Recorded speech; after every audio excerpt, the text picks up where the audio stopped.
The pick is in. The Detroit Red Wings have made their first selection in the 2025 NHL Draft. I'm Rachel Donner, joined by Brian Fisher of Locked On Red Wings, and the Detroit Red Wings have selected Carter Bear of the Everett Silvertips with the 13th overall pick. Brian, are you surprised by this pick? No, my first thought was I had preferred that the Red Wings trade the pick for a player now, but on my short list of players I wanted the Red Wings to select if they do keep the pick, it was him and Victor Eklund. So when Carter Bear's name was selected, I was as excited as I could be for a guy that I wanted. He is a very hard-nosed player. Like, he plays through contact. He's not afraid to engage in board battles. He's not afraid to drive the net. He's got some decent skill through that contact, and he plays with pace. The Red Wings sorely needed to get tougher in their game, and he helps them get tougher in that game. They also needed a left wing, and yeah, he can play a little bit of center, but he probably projects as a left wing full-time in the NHL, and So he fits not just every single one of their needs, but he was also one of the best players available in that draft slot. So it was kind of the best of both worlds, where the best player available also just happened to meet all of your needs.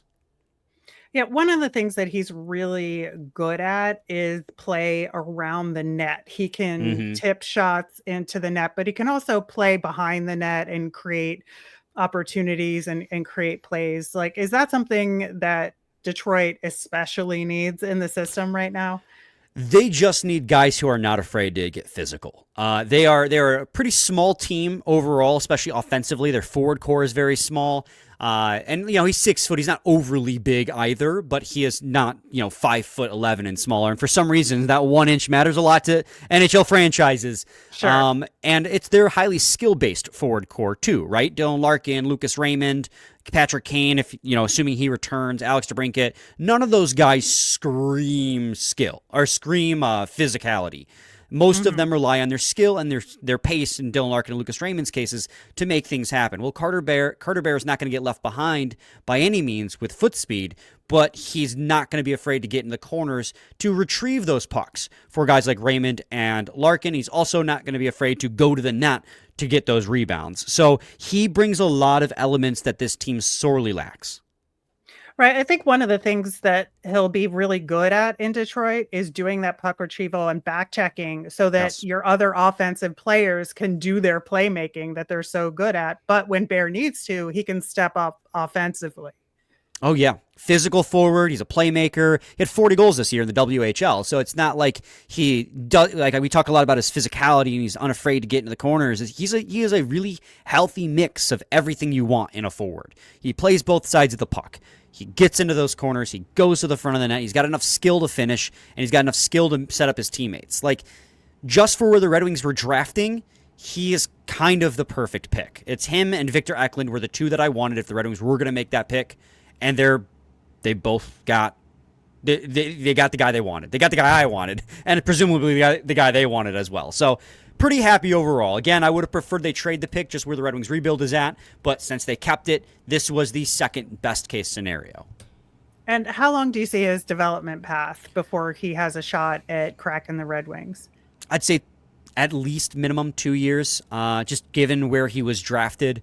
It usually takes guys a couple years. So while I'm talking about, that's the downside of keeping the pick, is I talk about somebody to play along with Larkin and Raymond. That's not going to be for a couple more years. He's not going to, Matthew Schaefer probably is projected to crack the lineup right away for the Islanders. Number 1 overall picks usually do.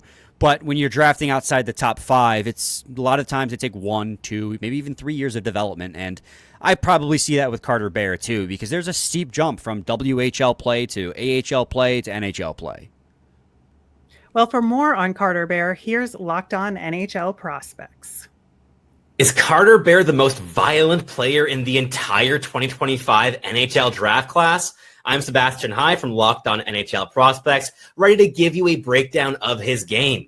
Carter Bear is a 6 foot, 179-pound left shot forward, can play at center or at left wing. And even though he's one of the older players in this year's draft class, he's easily amongst the most projectable, mature, and overall refined in his game. He scored 40 goals and 82 points this season for the Everett Silvertips as an assistant captain, and even recovered from an ugly partial laceration of his Achilles incredibly quickly at the year's end, skating even now just a couple weeks ago. He's a player with high-end playmaking upside who could develop into a Seth Jarvis or Brandon Hagel style of NHL player, complementing potentially an elite top line of superstar talent. For more on Bear and all things NHL Draft, make sure to follow and subscribe at Locked On NHL Prospects on YouTube or wherever you find your podcast. And for continued coverage of Carter Bear and the rest of the Red Wings picks in this year's draft, check out Locked On Red Wings on YouTube or wherever you get your podcasts, part of the Locked On Podcast Network, your team every day.